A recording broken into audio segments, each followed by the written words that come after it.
Hey everyone, it's Amanda with My Life, My Way.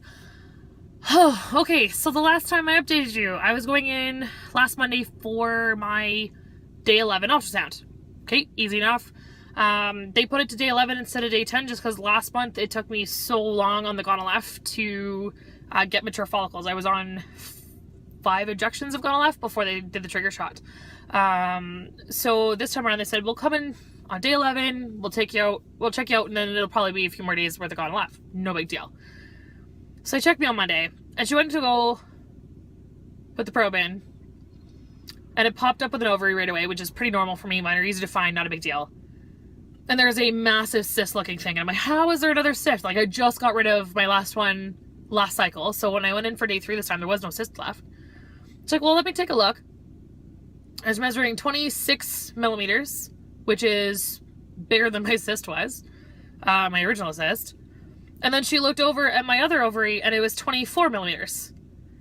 She's like, that's not a cyst, that's a follicle. I'm like, holy crap, that is massive. My smaller one was 18 mils, which is technically a mature follicle.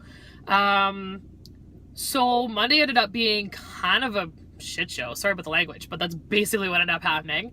I got in my car, I drove to Grand Prairie with my poor dog in the car with me, because I had nowhere else to take him. He had some biopsy samples taken a little while back, so he still had stitches in, so I can't like leave him to a kennel. I can't really trust him with a friend right now, just because I'm, having to cone him when he's not around, or when I'm not around and that kind of stuff. So I just brought him with me. We found a pet-friendly hotel with where he's at.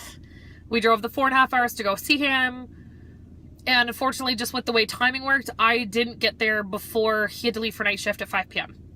So that kind of sucks, because I didn't get my phone call back from the clinic till just after 1, so I didn't make it. So the puppy and I spent the night, and then I saw my husband first thing in the morning. We had seriously 1 round of sex. That's it. That's all we had going. So this month we don't even know. Like, it was such a gong show. There was no heads up. There was no, like, we should be this early. There was not, like, I wasn't even doing OPKs yet. It was so early in my cycle. Like, I'm usually even medicated to ovulate by myself. I don't ovulate till day 16. That's just how I kind of roll, how I've always rolled. I don't know what happened this month. So it was a little bit of a cluster. I did make it up. We did make a round of sex in, like I said, so we'll kind of see how it goes. We drove home that night, the puppy and I have a really cute picture I'm going to share right at the end of this video of what he looks like when we drive in a car. It was really funny, and I'll put in a quick clip from us staying in the hotel room because my dog was being a huge suck. On the bonus, we did find out about his biopsy samples. I don't know if I've showed you guys before. He was losing like patches of hair, and they looked kind of sore. He was bugging them and irritating them and licking them and biting them and that kind of stuff, and we weren't really sure what was going on. Basically, between the biopsy samples and the blood work that came back, he has hypothyroidism, and he's losing patches of hair because of something called follicular atrophy, which means that his cells that grow his hair basically sort of shriveled up and weren't working very well. So we have him on new medications. It's given him back a little bit of energy. He's even got hair growing back already. He's only been on the medications for about a week now, so that's good. Poor puppy. He is getting old. He is 8.5 years old, so it's not like we're dealing with this. I keep calling him my puppy, but he's not really a puppy. He's ancient. He's a senior citizen. We're switching up some of his foods to a better quality food too, to see if that helps any with some of the skin irritation and that kind of stuff. I'm wondering if that's not playing some of a part, because I did see some skin irritation in the biopsy samples they took. So we're just kind of hitting it from every angle we can possibly hit it from, and hopefully it works. It's kind of where we're at. I am 7 days past ovulation today, so I will probably start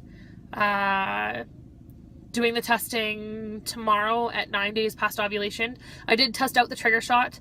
I kind of forgot to test out the trigger shot about 4 days after ovulation. I've been having like nighttime illness. Like, I don't feel good. I feel nauseous. I feel indigested.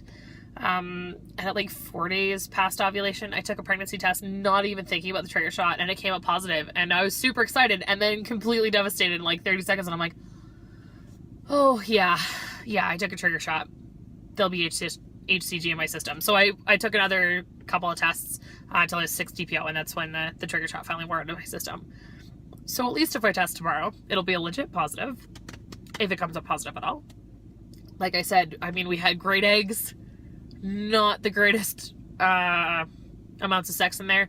And for those of you guys that know me know that I can't do IUI because with my husband out of town, that's not really a possibility. And his boys do not freeze well, which according to the doctors is fairly common, that they have great numbers from fresh and then crap numbers from frozen. So that's just kind of the boat that we sit in. Yeah, I guess we'll kind of see how it goes. We're not really sure. It's been kind of a cluster. He basically turned around and followed me home the next day, which is why I haven't updated you guys in days now. It's because my husband's been home and he was only supposed to be home for 2 days, and I got bumped for another 2 days and then one more day, and he goes back to work first thing tomorrow morning. So I'm just kind of in the car, hanging out. I'm on my way home from work this afternoon. I was teaching first aid today, which is why I'm wearing my I've Got Your Back shirt. And yeah, I'll upload this tonight. And I'll start doing a test tomorrow. So we'll see how it goes. All right. Yeah, thank you very much. If this is the first time you're watching your video, please like and subscribe. Wishes the best of luck. Keep me in your thoughts and your prayers. And I will talk to you guys later. Okay, bye.